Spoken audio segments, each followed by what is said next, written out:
Curious George goes to the beach.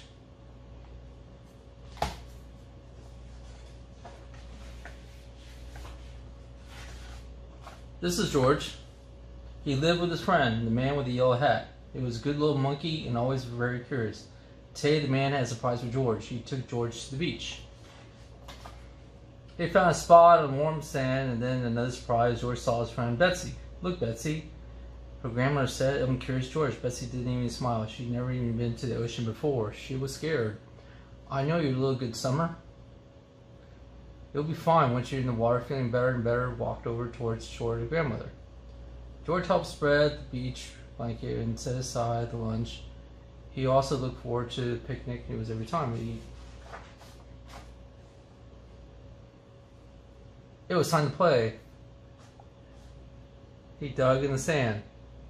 He made new friends. He looked good at making friends.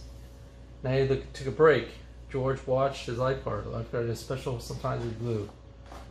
And sometimes he looked through binoculars. He had fun being a lifeguard. George is curious. He would have been a lifeguard. Before long, the lifeguard looked and George was changed. Watching the crowd come from the special chair, George felt just like a lifeguard. He thought binoculars would just see the beach. He saw the seagulls flying above, and he saw Betsy on the shore. And he saw it had not been the water. It was then the lifeguard saw, "Hey!"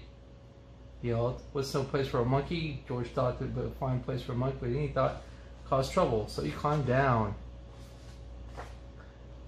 Back at the beach blanket, George was hungry for a snack. No one missed just one cracker, thought George. No one put out a napkin. He looked.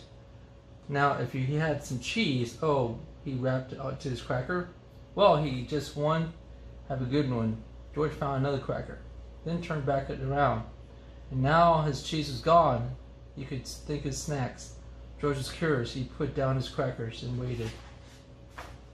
George took out another cracker, and the bird took right out of his hand. What fun it was to feed a seagull. George saw that it was taking his treats, the seagull, and it's still hungry. George saw more seagulls down by the water. Betsy was there too. George was curious. Now to see seagulls will be hungry. Indeed, we were hungry. Soon the whole flock would gather, and George could not feed them fast enough. Lucky Betsy was glad to help and won the basket of crackers, cookies, and cake, and even a bread of sandwiches. He had birds hungry. George was reaching for more snacks and be gone. He and Betsy had no fun at all. They were just coming in. Then he noticed a picnic basket floating out to sea. George felt bad. He didn't meant to lose the basket, but he could feel the way he was catch. George thought. Now he remembered the lifeguard. George was no lifeguard, but he had to save the basket. Knew he would too. Quickly he found a boat, carried it to the water. Jumping aboard, George began to paddle. Paddled out a little further and a little further and a little further until finally he reached the basket. Betsy cheered, and as he paddled back to the beach, Betsy came to meet him. Everyone was glad to see George safe at home on the shore. The lifeguard had no feeling of his chair. That was some rescue. George felt proud. The man was yellow and picking his basket. He was curious. George was on his basket. Poor George, after all, the basket was empty. There was no picnic on the beach, and it was his fault. Then Betsy's grandmother said, "Won't you join us for lunch?" They said plenty. Now he had a reason for celebrating. Thanks to George, she didn't have a reason to celebrate. Betsy was in the water and was carried more and scared more. Ian was finding fun. Everyone enjoyed Betsy, and George had a swim. It was time to eat at last.